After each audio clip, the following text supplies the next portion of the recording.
Hello and welcome back to TED Talks Truth and Reality about America's future is dependent upon a robust economy and meaningful security. During our last discussion, I briefly touched on the economy and mentioned the fact that, and this is a fact, this is the truth, this is real, America has over $130 trillion of natural resources that belong to the people, not to the government, not to the environmentalists, and not to any closed-minded, narrow-minded conservationist who believes their theory or their opinion or their idea is better for all America. I propose that we borrow some of this natural resource just like any individual or businessman would do to preserve the health and the security of their business, of themselves, in our case, our country. I think that, and I have faith that Americans are more innovative and more creative and more ingenious than any other society, because we have one thing that they lack, and that is a history and a belief in freedom, a trust that in God, I guess, is the best I can say, and in a God that each individual struggles to define, and in a God that gives us the confidence and hopefully the wisdom to do the right thing. Now, all of us can agree that the right thing isn't being done, or we wouldn't feel so poorly, and we wouldn't be suffering the pain and agony caused by a largesse, big government that is just burdening every single soul in America with unfair taxes and unfair responsibility for others.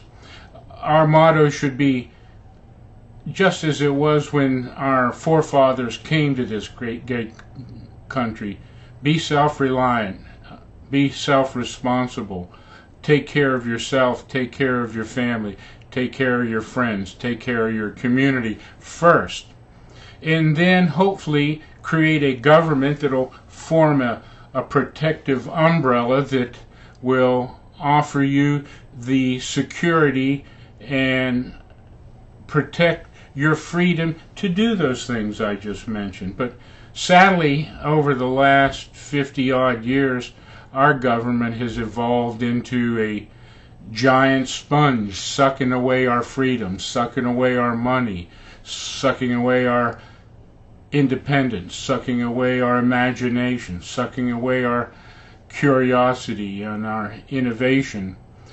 With wise leaders, I honestly believe that a formula can be developed that as we extract natural resources, we take some of those revenues after the fact and begin exploring into alternative methods. Not take the money before it's made, because the government doesn't make the money. They take the money from the taxpayers. And I propose, instead of taking the money in advance from we the people, take the money after we've made it to be successful. Can you imagine what $1 a gallon gas would do to our economy? Can you imagine how quickly the funding of the jihadists would disappear? Because we are funding them. There's no doubt about that. That is truth and reality. Our monies go to the Middle East, and somehow, some way, some of the so-called friends fund it. They are all in it for themselves. Look at Turkey right now allowing the Kurds to be killed when they could, if they were a mind to, and if they were a heart to, and if they were the kind of people that understand that whatever happens to the least of ours in a society happens to all of us. I mentioned that a meaningful security is important. Well, none of this economy and none of these resources matter to a hill of beans if suddenly there's a battle from within. And that is what's on the horizon.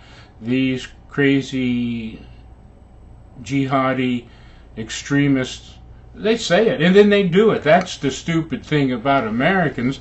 They don't believe when someone gets on the internet or after they've chopped someone's head off that they're going to chop someone else's head off, and then they're going to come to America and chop all our heads off. We laugh and think that it's funny and go on with our daily distractions and addictions. We allow our drugs and our booze and our sex and our overeating and our lack of health and our lack of personal responsibility to drain us away from reality. We're so caught up in our own little selfish little me first realities. Remember, I mentioned them many times early on in our discussions. And I go into great detail in my book, which in a couple more sessions I'm going to get into in depth.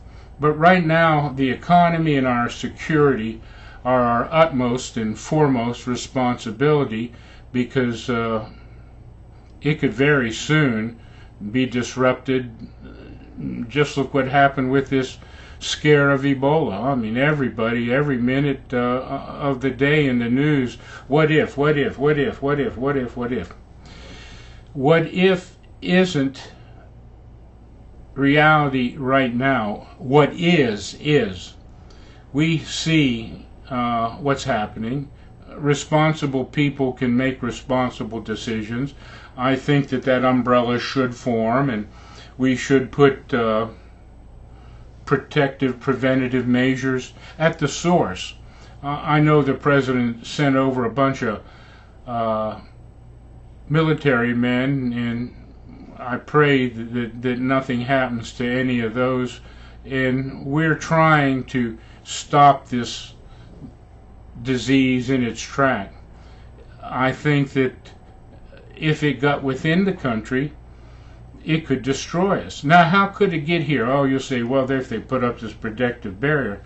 Our southern border is so porous that 100 Ebola victims could walk across it tomorrow, and 70% of them, 70 of them, would get through.